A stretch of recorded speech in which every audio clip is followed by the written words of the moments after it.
వాక్య ధ్యానంలోకి వెళదాం. ప్రసంగి గ్రంథం 1వ అధ్యాయం 1వ వచనం చదువుకుందాం. 1వ వచనం చదువుతున్నాను చూడండి. దావీదు కుమారుడును యెరూషలేములో రాజునై ఉండిన ప్రసంగి పలికిన మాటలు. The words of the preacher, the son of David, the king in Jerusalem. ఈ పదాలు చదువుతున్నప్పుడు అద్భుతమైన తలంపులు వస్తున్నాయి. నెంబర్ 1, దావీదు కుమారుడును. సొలొమోనుకు దక్కిన ఆధిక్యత. యేసుక్రీస్తు ప్రభువారిని కూడా దావీదు కుమారుడా అని పిలిచాడు. లూకాసు వార్త 18వ అధ్యాయం చివరి వచనాల్లో గుడ్డివాడు యేసుక్రీస్తును దావీదు కుమారుడా అని పిలిచాడు. Son of David. యెరూషలేములో యేసుక్రీస్తు ప్రభువును రాజుగా అభిషేకించాలని ప్రయత్నం చేశారు. యూదుల రాజువా నీవు అని చెప్పి అడిగాడు. యెరూషలేము యూదుల ముఖ్య పట్టణం. King in Jerusalem. యేసుక్రీస్తు ప్రభువు వారికి ఎటువంటి ఆధిక్యతలైతే ఆపాదించబడుతూ వచ్చాయి, అవే ఆధిక్యతలు సొలొమోను గారికి కూడా ఆపాదించబడుతూ వచ్చాయి. దావీదు కుమారుడు, సన్ ఆఫ్ డేవిడ్. ఎంత గొప్ప ఆధిక్యతో తెలుసా దావీదు కుమారుడు అంటే? సామాన్యుడా దావీదు? ఎన్ని కీర్తనలు రాశాడు, ఎంత గొప్పవాడు, ఎటువంటి ధైర్యశాలి, ఎంత ప్రార్థనాపరుడు, ఎంత నీతిమంతుడు, ఎంత పశ్చాత్తాపడ్డాడు. అటువంటి ఆయన కుమారుడు. ఎవరబ్బాయివి నీవు అని అడిగితే పలానా వారి అబ్బాయి అంటే ఒక స్టాండర్డ్, ఒక థింకింగ్ ఉంటుంది, ఒక అభిప్రాయం ఏర్పడుతుంది. దావీదు కుమారుడు, యెరూషలేములో రాజై ఉన్నవాడు అంటే సొలొమోను అనే పదాన్ని ఇక్కడ ప్రసంగం రాస్తున్నాడు. పేరు సొలొమోను, వ్యక్తిగా అతని యొక్క గుణం ప్రసంగం చేస్తున్నాడు. ప్రసంగిగా చెప్పాడు. కోహెలెంట్ అంటే అడ్రస్సింగ్ ద అసెంబ్లీ. అసెంబ్లీ అంటే called out people can be gathered as the assembly.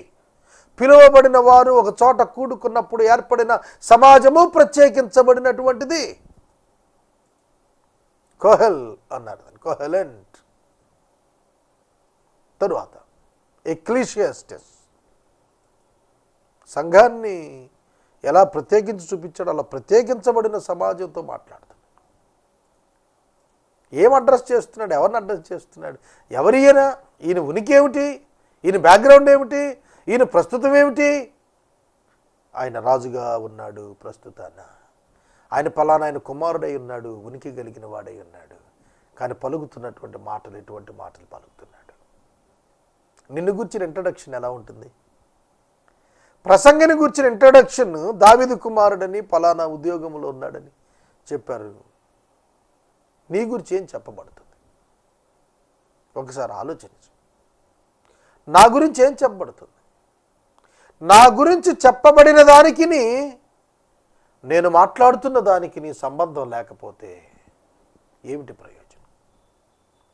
నా గురించి చెప్పబడిన సాక్ష్యమునకును, నా జీవితం నుండి కనిపిస్తున్నటువంటి అభిప్రాయమునకును మ్యాచ్ కాకపోతే, పోలిక కుదరకపోతే ఈ బ్రతుకు వలన ఏమిటి ప్రయోజనం? సొలొమోను దగ్గర అదే ఇక్కడ మనం ఆలోచించాల్సిందే. Vanity of vanities, says the preacher. Vanity of vanities, all is vanity. వ్యర్థము వ్యర్థము అని ప్రసంగి చెప్పుచున్నాడు. వ్యర్థము వ్యర్థము సమస్తము వ్యర్థమే. శూన్యం శూన్యం శూన్యం శూన్యం. రక్షణ పొందని వానికి సమస్తం శూన్యమే. After death what will happen అనే ప్రశ్న అడిగితే ఐ డోంట్ నో, శూన్యం, నాకు తెలియదు అంటారు. అండర్ ద సన్, సూర్యుని క్రింద సమస్తం శూన్యమే. మరణానంతరం సమస్తం శూన్యమే. శూన్యము వ్యర్థము వ్యర్థము అని ప్రసంగి చెప్పుచున్నాడు. సూర్యుని క్రింద నరులు పడుచుండు పాటు అంతట వలన వారికి కలుగుచున్న లాభమేమి? కన్ఫ్యూజన్ స్టేజ్లో ఉన్నాడు. మీరు చెప్పండి, భూమి క్రింద నరులు పడుచున్న పాటులో వారికి ప్రయోజనం ఏమిటి? ఇది ఆలోచించాలి. చాలామంది 100 కోట్లు, 1000 కోట్లు, లక్షల కోట్లు సంపాదిస్తున్నారు. They are becoming old and they are going to die. వాళ్ళు వృద్ధులైపోతున్నారు, చనిపోతారు. మరి వారు ఏం చేస్తారు? వారు సంపాదించిన దానివల్ల ఏమిటి ప్రయోజనం? కనుక ఇతని యొక్క అభిప్రాయం ద్వారా కూడాను you can rectify your life, you can rethink of your thoughts. నీ ఆలోచనలు మరలా ఆలోచించుకొని నీ జీవితాన్ని రెక్టిఫై చేసుకోవాలి. ఏమిటి నీ యొక్క థాట్ వలన ఏమిటి ప్రయోజనం? ఇవాళ ఫిబ్రవరి 6వ తారీఖు. ఇవాళ ఉదయం నుంచి నువ్వు ఎన్ని పనులు చేసి ఉంటావు? నీకేమొచ్చింది దానివల్ల? ఒక్కసారి నిద్రపోయే ముందు ఆలోచించు. ఉదయాన్నే లేచావు, బ్రష్ చేసుకున్నావు, బ్రేక్ఫాస్ట్ చేసావు, మందులు వేసుకుని ఉంటావు, ఫ్రెండ్స్ని కలిసి ఉంటావు, ఆఫీస్కి వెళ్ళి ఉంటావు, డిఫరెంట్ వర్క్స్కి వెళ్ళి ఉంటావు, మాట్లాడుతూ వచ్చి ఉంటావు, సాయంకాలం మళ్ళీ లంచ్ చేసి ఉంటావు, కాసేపు రెస్ట్ తీసుకుని ఉంటావు, కొందరు ఫ్రెండ్స్తో కలిసి ఉంటావు, అన్నీ చేసావు. చివరికి వచ్చి ఏమిటి? At the end of the day what is your opinion about your days report? నీ అనుదిన చర్యలన్నింటి యొక్క ఫలితార్థం ఏమని గ్రహిస్తున్నావు? అవిశ్వాసి శూన్యం అంటాడు. నాకు పెద్ద తెలియటం లేదంటాడు. కానీ విశ్వాసి చెబుతాడు, దేవుడు నాకు ఇచ్చిన సమయాన్ని నేను దేవుని కొరకు గడిపాను. అది చెప్పగలగాలి, అలా చెప్పగలగాలి. అంతేగాని నాకు ఆన్సర్ లేదనకూడదు. ఏంటంటే వాళ్ళు ఏం చేశారు మీరు అంటే, దేవుని చిత్తాన్ని నేను గడిపాను, నెరవేర్చాను. ఇది చెప్పగలుగుతామా? సొలొమోను చెప్పలేని ఆత్మీయ స్థితిలో ఉన్నాడు. కనుక ఇవాళ ఇల్లు కట్టుకోవటాలు, లేకపోతే ఉద్యోగాలు చేసుకోవటాలు, కుటుంబ జీవితాలు గడపటాలు, ఇవి భౌతికంగా చూస్తే పెద్ద ప్రయారైజ్డ్గా మీకు ఏం కనిపించవు. కానీ వాటి వెనకాల ఉన్న దైవిక ఉద్దేశ నెరవేర్పు నీవు గ్రహించినంత కాలం కూడా నీకు సమస్తం వ్యర్థంగానే కనిపిస్తుంది. సమస్తం వ్యర్థంగానే కనిపిస్తుంది. చాలా జీవితాలు భూమి మీద ఉన్న 70-80 ఏళ్ళకు వచ్చిన ఆలోచనే, ఆ తర్వాత జీవితం మీద క్లారిటీ లేదు చాలామందికి. చాలామంది మత బోధకులకు, మత నాయకులకు మరణానంతర జీవితం మీద ఏ క్లారిటీ లేదు. ఏమవుతుందో మాకు తెలియదు అంటున్నారు. But the Bible says everything after the death of a human being. ఏం జరుగుతుంది అనేది చాలా తేటగా బైబిల్ చెప్పింది. Under the sun, under the sun. సూర్యుని క్రింద దైవ కుమారుడైన యేసుక్రీస్తు క్రింద, సూర్యుని క్రింద నరులు పడుచు ఉండు పాట్లు అంతటి వలన వారికి కలుగుచున్న లాభమేమి? తరము వెంబడి తరము గతించిపోతోంది, భూమి ఒక్కటే ఎల్లప్పుడూ నిలుస్తోంది. అంటే ఇక్కడ మానవులకు కలిగేటువంటి లాభం ఏమిటి? సూర్యుని కింద చాలా పాటలు పడతారు. నిజమే, వృద్ధులను చూస్తున్నప్పుడు నాకు అనిపిస్తుంది, మనం కూడా రేపు వృద్ధులం అవుతాం కదా. మరి మన జీవితం పట్ల కూడా మనకి ఇట్లాంటి భావమే ఉంటుందా? వృద్ధులు ఇంకా కొద్ది కాలంలో మరణిస్తారు. ఎందుకంటే వయస్సు పైబడే కొద్దీ కూడా మరణానికి దగ్గర అవుతుంటారు. అటువంటి వృద్ధులు తమ యవ్వన కాలంలో, తమ బాల్యంలో ఇప్పటి బాలురులాగానే బడికెళ్ళి ఉంటారు, భవిష్యత్తు మీద ఆశలు పెట్టుకుని ఉంటారు, ఉద్యోగాల కొరకు ఇంటర్వ్యూస్కి వెళ్ళి ఉంటారు, అలాగే వివాహాల కొరకు ఎదురు చూసి ఉంటారు, ప్రయాసపడతారు, ప్రయాణాలు చేశారు, వివాహాలు చేసుకున్నారు, కష్టపడ్డారు, బిడ్డలను కన్నారు, పెంచారు, పెద్ద చేశారు. ఇలా జీవిత కాలమంతా కూడా వివిధ ప్రయాసల గుండా ప్రయాణం చేశారు. కానీ ఒక దినాన వారు మరణిస్తున్నారు. ఏమిటి దాని వలన ప్రయోజనం అంటున్నాడు. దేవుడు లేకుండా ఒక మానవుడు భూమిపై ఎన్ని పనులు చేసినా దానిలో మానవునికి దొరికే ప్రయోజనం ఏమీ లేదు. అదే జీవితాన్ని బాల్యము, యవ్వన కాలము, నడి వయస్సు, వృద్ధాప్యం, ఈ వివిధ దశలలో దేవునితో కలిసి దైవ చిత్తాన్ని నెరవేర్చేటట్టు జీవితాన్ని రూపుదిద్దుకుంటే ఇదే సూర్యుని క్రింద అట్టివారి యొక్క జీవితం వ్యర్థం కాదు. పరిశుద్ధుడైన పౌలు అంటాడు, క్రీస్తు యేసునందు మీ ప్రయాసము వ్యర్థము కాదని ఎరిగి కదలని వారును స్థిరులనై ఉండండి అని వాక్యంలో జ్ఞాపకం చేశాడు. కనుక దేవుడు లేని జీవితాలు దైవ చిత్తమును నెరవేర్చక వ్యర్థమైపోతూ ఉంటాయి, నాశనమైపోతుంటాయి, పతాళం పాలైపోతాయి. కానీ అదే సూర్యుని క్రింద దేవుని చిత్తం నెరవేర్చడానికి ప్రయాసపడు వారి జీవితాలు స్థిరమైనవిగా ఉంటాయి. కనుక లాభం ఏమిటి? దేవుడు లేకుండా ఏమీ లాభం లేదు. కనుక దేవునితో అంత లాభమే. ఏమిటి ఆ లాభం? నిత్య జీవం, జీవకిరీటం, ప్రభువు పరిపాలనలో భాగం, నూతన ఆకాశం నూతన భూమిలో పాలిభాగం, దేవుని సన్నిధిలో నిత్యం జీవించే కృప, ఇవన్నీ కూడా అనుగ్రహించబడే భాగ్యమే. సూర్యుని కింద ప్రయాసలు మీరు చూస్తున్నప్పుడు దేని కొరకు ఇదంతా అంటే, సొలొమోను మహాజ్ఞాని చెప్పినట్టుగా వ్యర్థమే అని అనిపిస్తుంది. కానీ ఒక దినం ప్రభువు చిత్తము చొప్పున మీరు జరిగించిన వాటికి ప్రభు తన రాకడలో మీకు ఇచ్చే బహుమానాలు మీరు తెలుసుకుంటే మీ జీవితం ధన్యమని చెప్పగలుగుతారు. సూర్యుడు ఉదయిస్తాడు, సూర్యుడు అస్తమిస్తాడు, తాను ఉదయించిన స్థలం మరలా చేరుటకు త్వరపడతాడు. గాలి దక్షిణమునకు పోయి ఉత్తరముకు తిరుగుతుంది, ఇట్లు మరలా తిరుగుచు తన సంచార మార్గం తిరిగి వస్తుంది. నదులన్నీ సముద్రంలో పడును, అయినా సముద్రం నిండుట లేదు. నదులు ఎక్కడి నుండి ఎక్కడికి పారివచ్చును, అక్కడికి ఇప్పుడు మరలిపోవును. తెరుపు లేకుండా సమస్తం జరుగుచున్నవి, మనుషులు దాన్ని వివరింపజాలరు. చూచుట చేత కన్ను తృప్తి పొందుకున్నది, వినుడి చేత చెవికి తృప్తి కలుగటలేదు. గమనించారా? ఇక్కడ ఈ సైకిల్ ఎక్స్ప్లెయిన్ చేస్తున్నాడు. మరలా తిరిగి ఏదో భూమి గుండ్రంగా ఉంది అన్నట్టుగా ఉంది ఇక్కడ పరిస్థితి. సూర్యుడు ఉదయిస్తున్నాడు, అస్తమిస్తున్నాడు, మరలా ఉదయిస్తున్నాడు, అస్తమిస్తున్నాడు. ఋతువులు క్రమంగా వస్తూ ఉన్నాయి, వెళుతూ ఉన్నాయి. వేటికి వాటి అవే యాజ్ ఇట్ ఈస్గా మళ్ళీ రొటీన్లో జరిగిపోతున్నాయి అన్నీ. వీటిలో ఏమీ విశేషత ఏం కనబడటం లేదు. నదులు సముద్రాల్లో కలుస్తున్నాయి, సముద్రాలు నిండిపోవటం లేదు. ఇవన్నీ కూడా చెప్తున్నప్పుడు భౌతికంగా అతడు ఎంత లోతైన పరిశీలన చేశాడో మనకు అర్థమవుతుంది. అయితే 8వ వచనంకి వచ్చేటప్పటికి తృప్తి, సాటిస్ఫాక్షన్ అనే పదం వాడాడు. తృప్తి కలగటం లేదు అన్నాడు. తింటున్నవాడికి తృప్తి లేదు, చూస్తున్నవాడు తృప్తి పడటం లేదు, అనుభవిస్తున్నవాడు తృప్తి చెందటం లేదు. అందుకే ఆ తృప్తి లేని జీవితం కాబట్టే వ్యర్థం అనే పదం చెప్పాడు. కనుక తృప్తి, సాటిస్ఫాక్షన్ ఎక్కడొస్తుంది?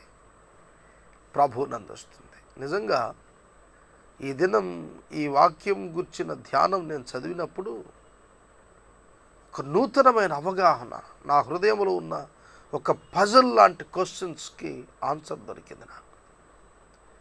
ఏమిటి ఇది అంటే, దేవునితో కలిసే మన జీవితం ముడిపడి ఉండాలి తప్ప లేకపోతే తృప్తి రాదు. మనం చేసిన పనిని బట్టి తృప్తి రాదు, మనం సాధించిన కార్యాలను బట్టి తృప్తి రాదు. ఇంకా సాధించాలనిపిస్తుంది, అసంతృప్తే ఉంటుంది. మనం అచీవ్ చేసిన గోల్స్ని బట్టి మనం సాటిస్ఫై కాలేం. ఇంకా బెటర్ వేలో ఇంకా మనం చేయగలిగితే బాగుండు అనిపిస్తుంది. కానీ దేవుని కలిగి చేసినప్పుడు నిష్ప్రయోజకులమైన దాసులము, మేము చేసినది ఏదో చేసితిమి. దట్ ఈస్ ద సాటిస్ఫాక్షన్, అది తృప్తి. God can take care of the things. దేవుడు నా అన్ని విషయాలపై దేవుడు ఆయన యొక్క కృప చూపిస్తాడు, ఆయన కార్యం ఆయన చేస్తాడు అనే భావానికి గనుక ఒక వ్యక్తి రాకపోతే అతనిలో తృప్తి రాదు. సంపూర్ణత, ఒక వ్యక్తి యొక్క అంతరంగంలో శూన్యత పోయి స్థిరత, ఒక అద్భుతమైన నూతన స్థితి రావాలంటే దేవుడు అతని అంతరంగంలో నివసించాల్సిందే. కన్ను చూస్తుంది, తృప్తి రావటం లేదు. ఎందుకు వస్తుంది? ఇంకా చూడాలని ఉంటుంది. తృప్తి రావాలి అంటే అల్టిమేట్గా you need God in your life. దేవుడు యేసుక్రీస్తు నీ హృదయంలోకి రావాలి. మానవుల అంతరంగంలో ఉన్న శూన్యాన్ని, గ్యాప్ని ఫిల్ చేయటానికే దేవుడు నరావతారికి లోకానికి వచ్చాడు. ఆయన ఒక్కడే మానవుని అంతరంగ శూన్యతను నింపగలిగిన వాడు. కనుక తృప్తి రావాలి అని మీరు ఆశపడుతున్నారా? అది ప్రభువునందు సాధ్యమవుతుంది. మునుపు ఉండినదే ఇక ఉండబోవున్నది, మునుపు జరిగినదే ఇక జరగబోవున్నది, సూర్యుని కింద నూతనమైనది ఏదియూ లేదు. ఇది నూతనమైనదని ఒకదాని గురించి ఒకడు చెప్పును, అదియును మనకు ముందుండిన తరములలో ఉండినదే. అదియును మనకు ముందు ఉండిన తరములలో ఉండినదే.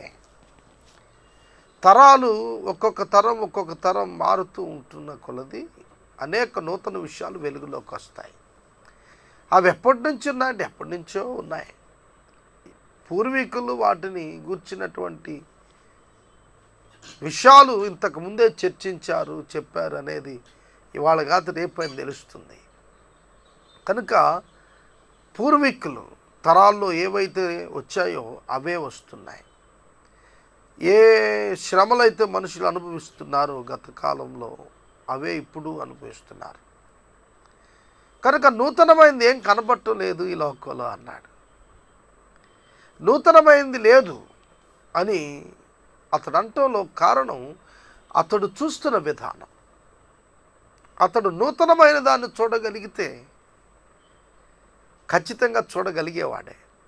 కానీ తన అవగాహన అంతా కూడా దేవుని విడిచి చూచిన అవగాహనలో మాట్లాడాడు. అక్కడ ఆ అవగాహన ఎక్స్ప్లెయిన్ చేస్తున్నాడు. ఆ అనుభవాల మధ్య తానున్నప్పుడు తన భావాన్ని గురించి రాస్తున్నాడు.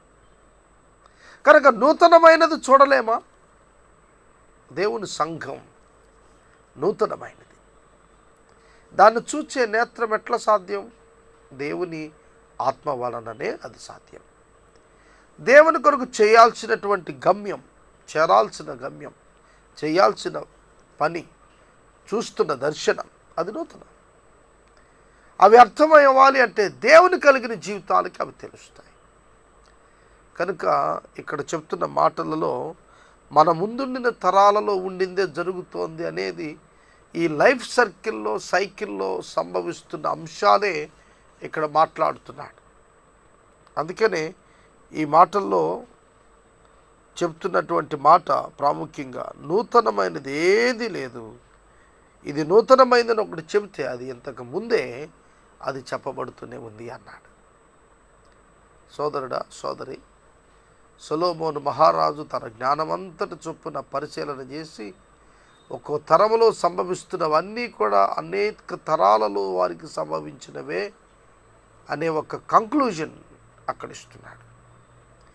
భూమి మీద నరుని యొక్క నివాసం శాశ్వతం కాదు, వారి క్రియలు మరువబడతాయని కూడా చెప్తాడు. పూర్వులు జ్ఞాపకమునకు రారు, పుట్టబోవు వారి జ్ఞాపకం ఆ తర్వాత ఉండబో వారికి కలుగదు. పూర్వులు జ్ఞాపకానికి రారు, వాస్తవమే కదండి. నాకు తెలిసి నాకు వెనుక మా తండ్రి గారి యొక్క తండ్రి నేను చూడలేదు. అలాగే నా కుమారుని యొక్క కుమారుని నేను చూస్తాను లేదో తెలియదు. తరాలు మారుతున్నప్పుడు 1 or 2 more than 2 or 3 2 లేక 3 తరాలు మించి మనం చూడలేం. ఇంకా ఆరోగ్యం ఉన్నవాళ్ళు ఎవరైనా ఎక్కడో 1,00,000 2,00,000 ఒకళ్ళిద్దరు ఉంటే 4వ తరం చూస్తారు, లేకపోతే 5వ తరం చూస్తారు. అది కూడా ఎలా చూస్తారు? వారు బహుముసలివారు అయితే చిన్న బిడ్డగా ఉన్న వాళ్ళని చూడటం సాధ్యమవుతుంది ప్రస్తుతం ఉన్న ఆరోగ్య రీత్యా, వయసు రీత్యా. అందుకని అంటున్నాడు పూర్వీకులు జ్ఞాపకానికి రారు. మనం జ్ఞాపకం చేసుకుని తెచ్చుకుందామన్న జ్ఞప్తికి వాళ్ళ ఆకారం ఎట్లుంటుందో, వారు ఎలాంటి స్థితిగతులు ఉన్నారో, వారు ఎవరిని ఆరాధించారు, ఇట్లాంటి విషయాలు ఏమీ మనకు తెలియదు. అలాగే పుట్టబోతున్న వారి జ్ఞాపకము ఆ తర్వాత ఉండబో వారికి కలుగుతుంది. కనుక నీవు జీవించిన కాలంలో నివసిస్తున్నటువంటి వారే నీకు సంబంధించినటువంటి వ్యక్తులుగా నీకు కనిపిస్తారు. గతంలో ఎప్పుడో ఉన్నవారు లేదా రాబోతున్న వారు వీరిని నువ్వు చూడలేవు. కనుక ఉన్నటువంటి వారితో మనం ఎట్లా జీవిస్తాం?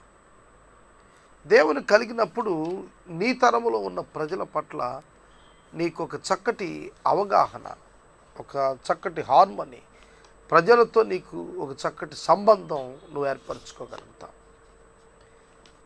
నీ వ్యక్తిగత సామాజిక జీవితం చాలా అద్భుతంగా ఉంటుంది, ప్రయోజనకరంగా ఉంటుంది, ఇతరులకు సంతోషాన్ని ఇచ్చేదిగా ఉంటుంది. 12వ వచనం, ప్రసంగినైన నేను యెరూషలేమునందు ఇశ్రాయేలీయుల మీద రాజునై ఉంటిని. ప్రసంగినైన నేను, సొలొమోను తనను ఒక బోధకునిగా చెప్పుకుంటున్నాడు.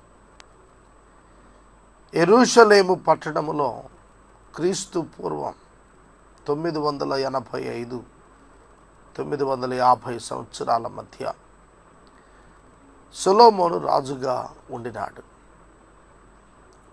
సొలొమోను రాజుగా ఉన్న కాలం ఇశ్రాయేలు చరిత్రలో సువర్ణాక్షరాలతో లిఖించదగిన చరిత్ర ఉంది. సొలొమోను దైవ జ్ఞానం కలిగినటువంటి భక్తుడు, దావీదు యొక్క కుమారుడు.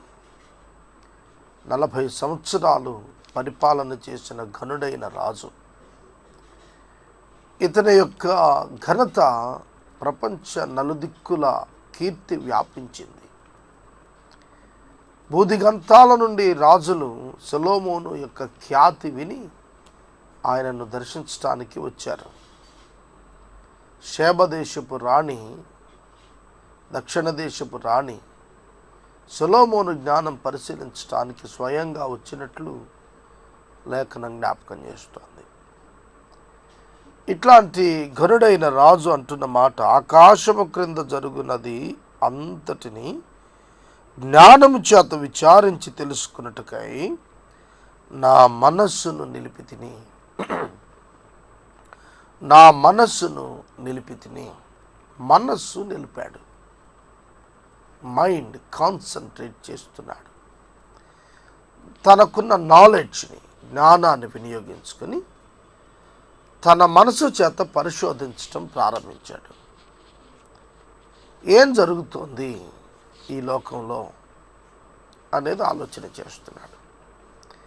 ఇలా మనం కూడా అనేక సార్లు ఆలోచిస్తుంటాం. ఆలోచనలు మన మనసుతో మనం చేస్తున్నప్పుడు జ్ఞానాన్ని అప్లై చేస్తూ ఆలోచించటం జరిగితే నీ ఆలోచన యొక్క పరిధి పెరుగుతుంది, నీ ఆలోచన ప్రభావవంతంగా వస్తుంది. పరిశీలనతో కూడినది, పరిశోధనతో కూడినదైన ఆలోచన అనేకులకు మార్గాన్ని చూపించేది ఉంటుంది. సొలొమోను పరిశీలించినటువంటి దాన్ని, మనసు నిలిపిన దాని చేత తెలుసుకున్నది, వారు దీని చేత అభ్యాసమునందవలెనని దేవుడు మానవులకు ఏర్పాటు చేసినటువంటి ప్రయాస బహు కఠినమైనది. చూస్తున్నారా, ఇక్కడ డివైన్ ప్లాన్ గురించి మాట్లాడుతున్నాడు. దేవుడు ఏర్పాటు చేసిన ప్రయాస. బైబిల్లో ఆదికాండము 3వ అధ్యాయంలో ప్రయాస అనే పదం మొట్టమొదటిసారి కనపడింది. హవ్వ పాపము చేసిన తదుపరి హవ్వకు దేవుడు ఇచ్చిన శిక్షలో నీ ప్రయాసమును, నీ గర్భవేదనను హెచ్చిస్తాను అన్నాడు. ప్రయాస అనే పదం అక్కడే ప్రారంభం. ఈ ప్రయాస దేవుడు ఏర్పరిచినది అన్నాడు. It is because of the punishment of God for the human disobedience. మానవ అవిధేయతను బట్టి దేవుడు మానవులకిచ్చిన శిక్షణం కొరకైన, శిక్షార్థం కాదు, శిక్షణం కొరకు, ఫర్ ట్రైనింగ్ సేక్ ఏర్పాటు చేసిన విధానం ముందు చూశారు. ఇదంతా కూడా చాలా కఠినంగా ఉంది అన్నాడు. అవును, ఎందుకు కఠినమైన శిక్షణం దేవుడు ఏర్పాటు చేశాడు? పాపము వలన కలిగిన పరిస్థితులు కఠినంగానే ఉంటాయి.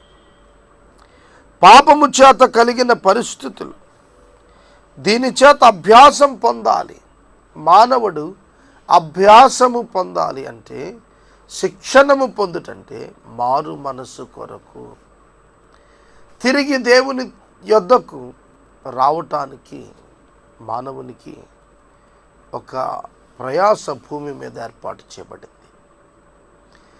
బైబిల్ గ్రంథం దీనికి సాక్ష్యం ఇస్తుంది. నరులు తమ ప్రయాసములు మాని విశ్రాంతి పొందుతారని హెబ్రీ గ్రంథకర్త తెలియచేస్తున్నాడు. శారీరక మరణాన్ని బట్టి అంటే మానవుడు దేవుడు తాను సిద్ధపరుచుకున్న స్థాయికి శిక్షణ పొందినప్పుడు ఈ ప్రయాసను ఆయనే నిలిపేస్తాడు.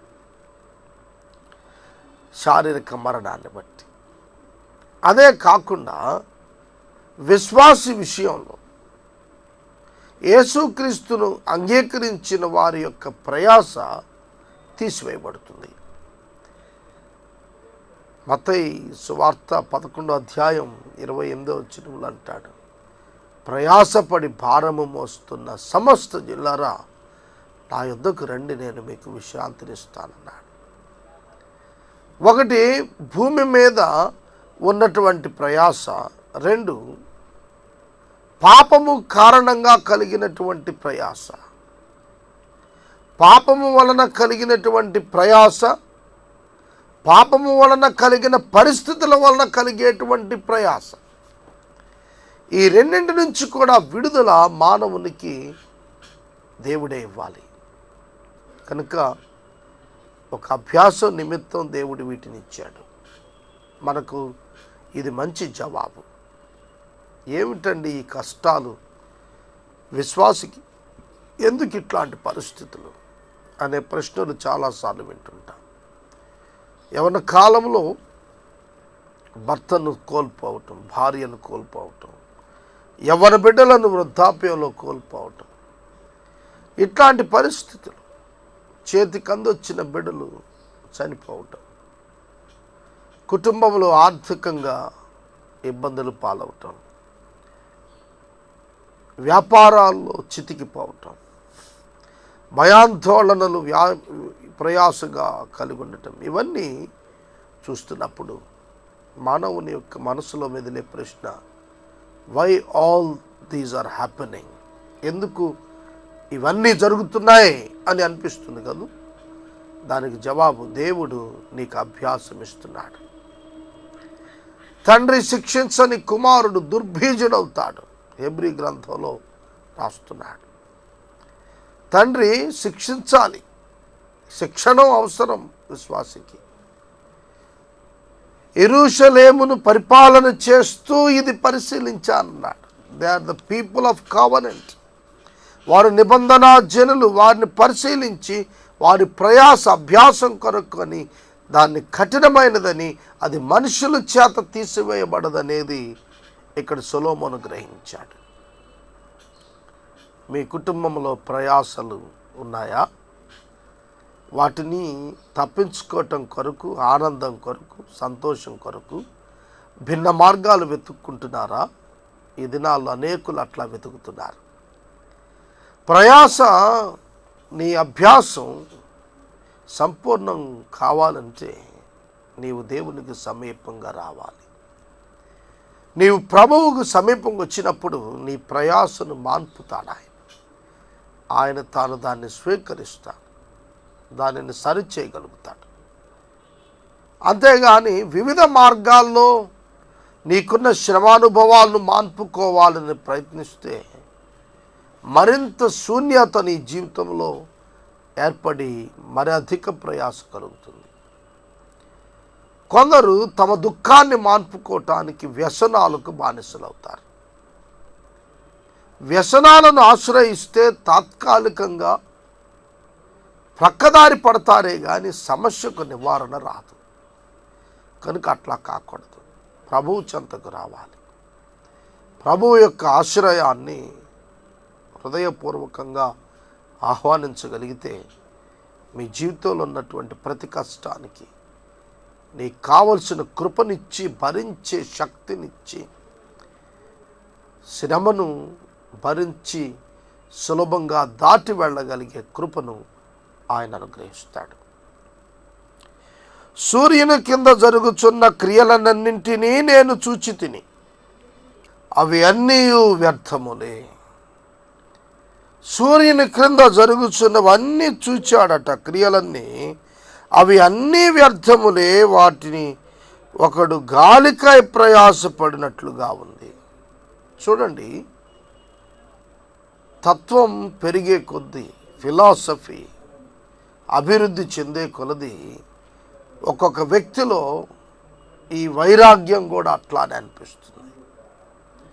చూడండి, ప్రాముఖ్యంగా ఇక్కడ తెలియచేస్తున్న సత్యాల్లో తన యొక్క వ్యక్తిగత ఎక్స్పీరియన్స్, పర్సనల్ ఎక్స్పీరియన్సెస్, తన యొక్క అనుభవాలను ఇక్కడ అతడు నెమరు వేస్తున్నాడు, తెలియచేసుకుంటున్నాడు. సూర్యుని క్రింద జరుగుతున్న వాటిలో అన్నీ కూడా శూన్యంగానే అనిపిస్తున్నాయి. అంటే అతని ఉద్దేశం ఏమిటి? ఎటు ముగిస్తోంది జీవితం అంటే నిత్యత్వాన్ని గూర్చినటువంటి అవగాహన ఇతని పరిశోధనలో లేదు కనుక అన్నీ వ్యర్థంగా కనిపిస్తున్నాయి. చూడండి, ఒక వ్యక్తి యొక్క జీవితం ఏదో ఒక రోజున ముగించబడుతుంది.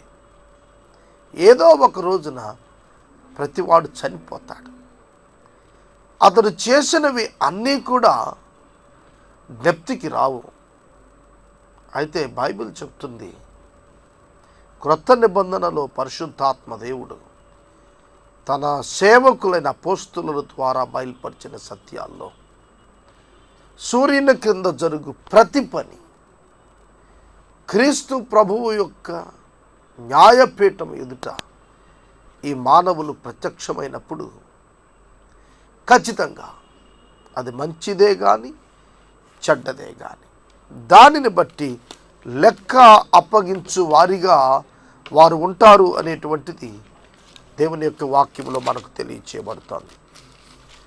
శ్రేష్టమైనటువంటి పునరుత్థానం, నిత్యత్వాన్ని గూర్చినటువంటి అనేకమైనటువంటి అంశాలు నూతన నిబంధన గ్రంథంలో పరిశుద్ధుడైన పౌలు రాస్తూ వచ్చాడు. పరిశుద్ధుడైన పౌలు తాను తెలియచేసినటువంటి అనేక మర్మాలు, పరిశుద్ధాత్మ చేత ఆయన పరిశోధించి చెప్పినటువంటి అనేక మర్మాలు పరిశుద్ధ లేఖనంలో నిత్య జీవాన్ని గూర్చి, పరలోక రాజ్యాన్ని గూర్చి, తీర్పును గూర్చి మనకు కనిపిస్తాయి. కనుక క్రీస్తు యొక్క న్యాయపీఠం ఎదుట ఇవన్నీ మరలా జ్ఞప్తికి వచ్చినప్పుడు ప్రతివాడు వాని క్రియల చొప్పున బహుమానం పొందుతాడు. ప్రకటన గ్రంథంలో అంటాడు, ప్రతివాని జీతం నా యొద్ద ఉంది. కనుక ఈ భక్తుడు ఒక జ్ఞానిగా భూమి మీద జరుగుతున్న వాటి యొక్క వివరణను ఆయన పరిశీలన చేసి కేవలం ఈ భూమి మీద సంభవించే వాటి నిమిత్తమే ఒక కంక్లూజన్కి వచ్చేసినట్లుగా ఇక్కడ మనకు కనిపిస్తుంది. అందుకనే సొలొమోను దేవుని విడిచి దేవుని వాక్యమునకు దూరముగా వెళ్ళిన కాలాన తన అనుభవాలు ఇట్లా ఉండినవిగా చెప్తాడు. ఇతను చెప్తున్నటువంటి ప్రతి మాట కూడా మనం చాలా జాగ్రత్తగా పరిశీలించుకుంటే మన జీవితానికి ఒక చక్కటి అర్థవంతమైన ఆనందదాయకమైన స్థితికి కారణం దేవుని సహవాసం అని మనం గ్రహించగలుగుతాం. వంకరగా నున్న దానిని చక్కపరచ సాధ్యం కాదు, లోపము గలది లెక్కకు రాదు. యెరూషలేమునందు నాకు ముందున్న వారందరికంటే నేను చాలా ఎక్కువగా జ్ఞానము సంపాదించి తిని అనియు, జ్ఞానమును విద్యను నేను పూర్ణముగా అభ్యసించి తిననియు నా మనస్సులో నేను అనుకుంటుని. జ్ఞానానికి అంతమే ఉంది. విశేషం ఏమిటంటే సొలొమోను కంటే నేను గొప్పవాడనని యేసుక్రీస్తు ప్రభువు చెప్పారు. సొలొమోను లోకములో ఉన్న నరులందరిలో గొప్పవాడని పాత నిబంధన సాక్ష్యమిస్తే, క్రొత్త నిబంధనలో యేసుక్రీస్తు ప్రభువారు నేను సొలొమోను కంటే గొప్పవాడని అన్నారు. సొలొమోను భూ సంబంధమైన విషయాలు పరిశోధించి తెలియచేశాడు. చాలా లోతైనటువంటి భావంతో పరిశోధన చేశాడు. యేసుక్రీస్తు ప్రభు పరలోకమును గూర్చినటువంటి వివరాలు చెప్పారు.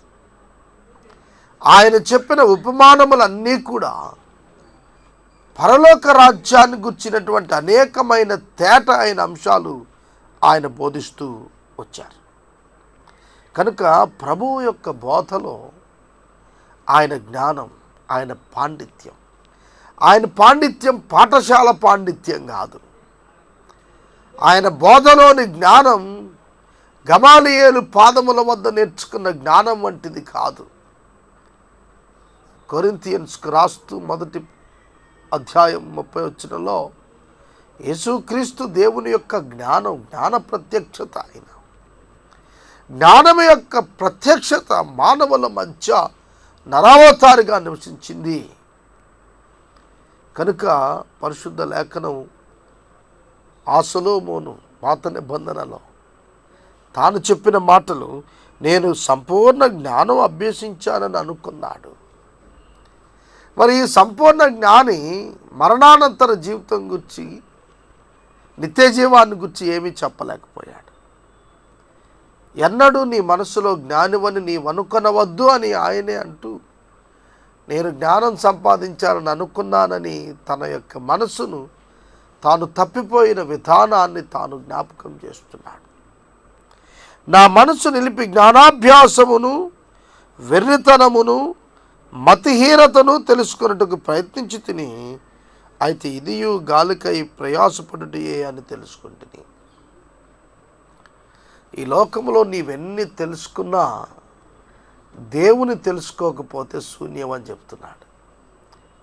జ్ఞానం, ఇంటలెక్ట్, జ్ఞానాభ్యాసం, వెర్రితనం, ఫూలిష్నెస్, మతిహీనత, మందగించిన బుద్ధి, వీటికి కారణాలు ఏంటంటే సైకాలజీ స్టడీ చేశాడు. హ్యూమన్ బ్రెయిన్ గురించి తెలుసుకోవటానికి, ఫ్యాకల్టీస్ ఆఫ్ బ్రెయిన్ గురించి తెలుసుకోవటానికి చాలా ప్రయాసపడ్డాడు. అయితే అది కూడా వ్యర్థమే అని తెలిసింది. అంటే which cannot control by human efforts, మానవీయ పద్ధతుల చేత వీటిని కంట్రోల్ ఎట్లా చేయాలి అని అనుకున్నాడు. చూశారు, అది ప్రయాస అని తెలిసింది అన్నాడు. దేవునికి స్తోత్రం. అనేక మంది మేధా సంపత్తి కలిగిన వారు ఈ దినాల్లో ఉన్నారు. వారు మనస్సును ఎట్లా అదుపు చేసుకోవాలి, మనసు ఒక రణరంగం, ఎట్లా మనసు స్వాధీనం చేసుకోవాలి, ఇట్లా చాలా పెద్ద పెద్ద వ్యక్తులు దీనిని సాధన చేసి ఎట్లా చేసుకోవాలో దినదినం చెప్తున్నారు. కానీ అది గాలికి ప్రయాస. ఒకని మనస్సు స్థిరపరచబడాలంటే, సాధు చేయబడాలి అంటే పరిశుద్ధాత్మ శక్తి ద్వారానే సాధ్యమవుతుంది. ఒక వ్యక్తి తాను దేవునిపై ఆధారపడి సమర్పించుకొని తాను లోబడి ఎప్పుడైతే దేవునికి నమ్మకంగా ఉండి లేఖనానుసార జీవితం ప్రారంభిస్తాడో అతని మనస్సు పరిశుద్ధాత్ముని చేత కాపుదల ఉంచబడుతుంది. అతని తలంపులకు సమాధానము చేత కాపుదల లభిస్తుంది. కనుక one cannot control his mind. ఒకడు తన యొక్క మనసును తాను నియంత్రించుకోవచ్చు వ్యక్తిగతంగా. జ్ఞానం అంటే ఏంటో, మతి మరుపు అంటే ఏమిటో, వెర్రితనం అంటే ఏంటో తెలుసుకొని వాటి నుంచి బయటపడటానికి ఒక వ్యక్తి ఎట్లా సిద్ధపడాలనేది సొంత ప్రయాసగా చూశాను, కానీ నా వల్ల కాదు అన్నాడు. చూడండి, సొలొమోను ఎన్ని జ్ఞాన అంశాలు రాశాడు. సొలొమోను చెప్పిన మాటలు, అబ్బా ఎంత గొప్ప మాటలు, కానీ అతని జీవితంలో అవి లేవే. అతని జీవితంలో స్త్రీరోలుడు ఎందుకయ్యాడు? ఆ తప్పిదం కూడా ఒప్పుకున్నాడు ఇదే గ్రంథంలో. తన కన్ను చూడాలనుకున్న దాన్ని మరి జ్ఞానాభ్యాసం, మెదడు యొక్క ఫ్యాకల్టీ అన్నీ తెలుసుకున్నవాడు ఎందుకు కంట్రోల్ చేసుకోలేకపోయాడు? One man cannot control, a man cannot control his human heart. అతని ప్రాచీన పాపపు స్వభావం చేత నిండినటువంటి మనస్సును తాను ఎన్నడూ స్వాధీనపరచుకోలేడు. అది ఒక్క దేవుని ఆత్మకే సాధ్యం. కనుక ప్రాచీన పాపపు స్వభావం విరగగొట్టబడకపోతే ఒక వ్యక్తి యొక్క జ్ఞానాభ్యాసం అతని జీవితానికి వినియోగపడదు. కనుక దేవునితో కలిసి నిర్మాణం చేసుకోవాలి. అందుకే యేసుక్రీస్తు ప్రభువారు చెప్తారు, బండ మీద కట్టుకున్నటువంటి ఇల్లు అన్నారు. బండ మీద కట్టినటువంటి ఇల్లు పడిపోదు అన్నారు. అంటే జీవితం, నీ నిర్ణయాలు, నీ ఉద్దేశాలు, నీ తెలివితేటలన్నీ వాక్యంతో జోడీకరించి నీవు నడుచుకుంటే నీవు పడిపోవు అని అర్థం. విస్తారమైన జ్ఞానాభ్యాసం చేస్తే విస్తార దుఃఖం, అధిక విద్య సంపాదించిన వానికి అధిక శోకం. అధిక విద్య శోకం అన్నాడు కదా అని చదువుకోవటం మానేసిన వారు ఉన్నారు తెలుసా? అది బుద్ధిహీనత. నీవెంతగా సబ్జెక్ట్ ఎక్స్పర్ట్ అవుతూ ఉంటావో, ఎనాలిసిస్ తెలిసిపోతుందో అంతగా నీ హృదయం ఆందోళన చెందుతుంది అన్నాడు. యేసు యెరూషలేమును చూచి కన్నీరు గార్చాడు. ఎందుకంటే యెరూషలేమా యెరూషలేమా, ప్రవక్తలను చంపుచూ ఉండుదానా, రాతి మీద రాయలేని దినం వచ్చేస్తుంది. ఈ దినమందైనా సమాధాన సంబంధమైన వార్త వింటే ఎంత మేలు నీకని ఏడ్చాడు ప్రభు. దుఃఖమే, ఎందుకంటే దాని అంతం తెలిస్తే దుఃఖమే. చిన్నపిల్లలకు తెలియదు, వారు చదువుకోకపోతే ఏమవుతుందో తల్లిదండ్రులకు తెలుసు కనుక వారికి దుఃఖమే. కనుక జ్ఞానాభ్యాసం, విద్యాభ్యాసం విస్తార దుఃఖానికి దారి తీస్తుంది. ఎందుకంటే ప్రస్ఫుటంగా the fate of the world తెలుస్తూ ఉంటుంది కనుక.